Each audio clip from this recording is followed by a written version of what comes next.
DegloireSpace signing in. The other day in the morning, I caught a glimpse of a show on TV and they were mentioning some statistics that were acquired from a dating app. Basically, the summary of the statistics is that a lot of times on dating apps, a significant percentage of people don't approach others, especially in that younger age group, in their 20s and early 30s. It came as a shock to the news reporter. I really didn't feel taken by it. I didn't really feel that it came as a surprise to me.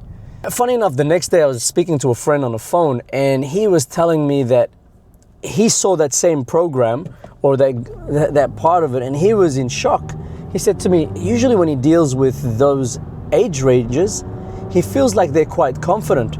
Basically, the show said that they feared rejection and the fear of rejection stopped them from approaching anybody. It didn't really take me by surprise because there are a few things I've noticed with the younger generations. There are certain things they focus on that I never heard anybody that age group focus on. And this is why I don't like the approach of complaining, because I feel like when people hear other people complain, it stops them from action. And let's put this in a more broader term. You go online, you want to go to a restaurant, you look up reviews, you see one bad review, it could be enough to deter you. Actually, a lot of times it is enough to deter you, especially if they're talking about the quality of food. One person not happy, the rest will not try. In a similar way, complaining affects our dating lives. It affects our ability for relationships because we tend to focus on the negatives. And so here you see young people. I was a teacher for a long while and I never heard a younger generation complain more about their height. Oh, I'm not tall enough. I've seen people who are 5'10", 5'9", they think they're not tall enough. Oh, women only want 6 foot something people. That shouldn't be on your mind. That should not be on your mind. So basically, they've read a bunch of things, I need to have a 6-pack. I need to be making that much money. And then they complain that women want them for their money. Now, guys, you haven't tried. And if you're fearing rejection, if you feel that, how are you ever going to know if that stuff is true or not? Yeah, there's going to be people out there who are not going to like your height. There are going to be people out there who are not going to like your weight. There are going to be people out there who have an issue with how much money you make. But there are also people out there who don't care about that stuff, who care about something else. Rejection isn't a big deal as much as we've made it now a big deal. In fact, you can argue that in the past, rejection was a lot worse than now. Because reading a lot of stories and hearing from, people who lived in villages, you basically have a few selection of women to ask for, because back then dating wasn't that big of a thing. You literally, you had to bring your parents and then your parents introduce and they say, hey, my kid, your kid. And, that's like the traditional ways in a lot of villages, all around a lot of parts of the world.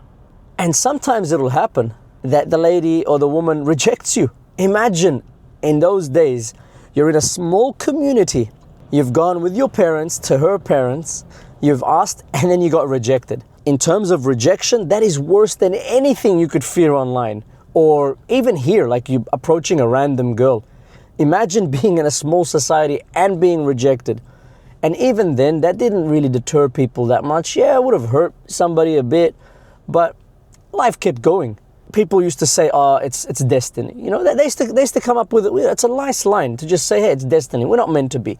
She's not meant to be, And I've heard of people who sometimes they went and asked for a girl. The girl would say no. And then years down the track, these two would get married.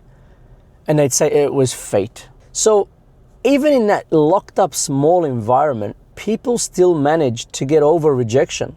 And now us, in this huge environment where there's thousands of people on these dating apps, and you're fearing rejection over what?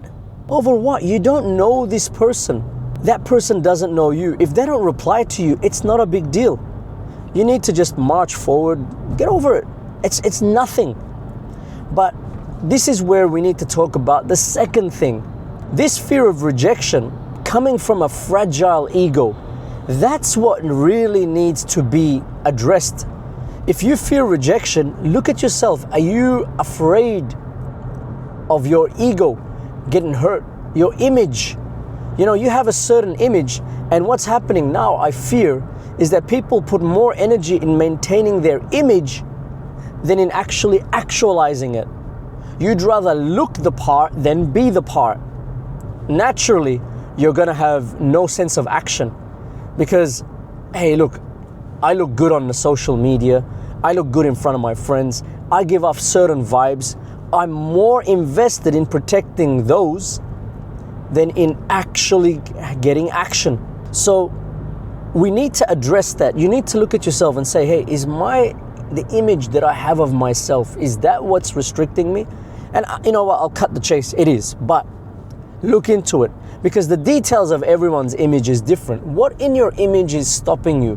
What is hurting you? What is not allowing you to experience something? Address it, look at it, and see, is it worth keeping this image? Imagine if you keep this image for a few years, how many experiences and growth you're going to not have. You're going to be living like a creep. You're going to be doing everything hidden because you don't want anyone to tarnish that, or you don't want that image to be tarnished. You don't want anyone to see that that's just an image. So all you're doing is just investing in an image. And of course, you're going to be afraid of rejection then, because the problem is you don't know it's an image. You start thinking this is really you. And because you think it's really you, not just an image you have of in your mind about you, you're protecting it. You feel like, if this crumbles, what's left of me? If you are somebody who is afraid to reach out to somebody else because of fear of rejection, act on it. Bite your tongue and take that action. If the girl never replies to you, hey, you don't know. Like, think about yourself positively. Don't invest too much in those videos of complaining. I saw a video online, it was made a few years ago, that had like a really accomplished young man, nice pictures and all that, and he hardly got any messages or replies. Whereas a woman with no image, just that it says she's female, was flooded with messages. And here you could be watching this and say, look, it's unfair. You can't invest in that and say it's unfair. You have to deal with it. And the way to deal with it is don't let it deter you. That's it. Okay, I sent a message. Who cares? She replies. Doesn't reply, hey, there's somebody else. And the reason I am big on this is because if you stop yourself from opening up to these situations of dating and all that, what's going to happen to you in the future? How are you going to get better at this? How are you going to get better at knowing how you are as someone dating? How are you going to know these things about yourself? You won't. How will you ever meet that person that you would like to invest in a lot? How are you going to meet that person if you're not getting better at it? Knowing how to speak to people, knowing your limits when you're messaging. How are you going to know this? What works, what doesn't work? You need to learn these things, ways of communication. It makes you more attractive. It makes you more confident in yourself. Some of the confidence that you lack is just due to no practice. And I mentioned this before. Young guys who are like 15, 16, when I was a teacher, they'd come up to me and they'd tell me that, girls are like this, girls are like that. And I'm looking at them like, really? How have you discovered this? They haven't. They just went online, listened to some things, and that's it. Or maybe they got rejected by one girl, and now they've just generalized. And guys, this doesn't just apply to dating, it applies to everything. How do you know what you like? How do you know what works for you if you don't try? You want to go and learn boxing. You go to one gym, that might not be the good gym. You need to move on, find another gym.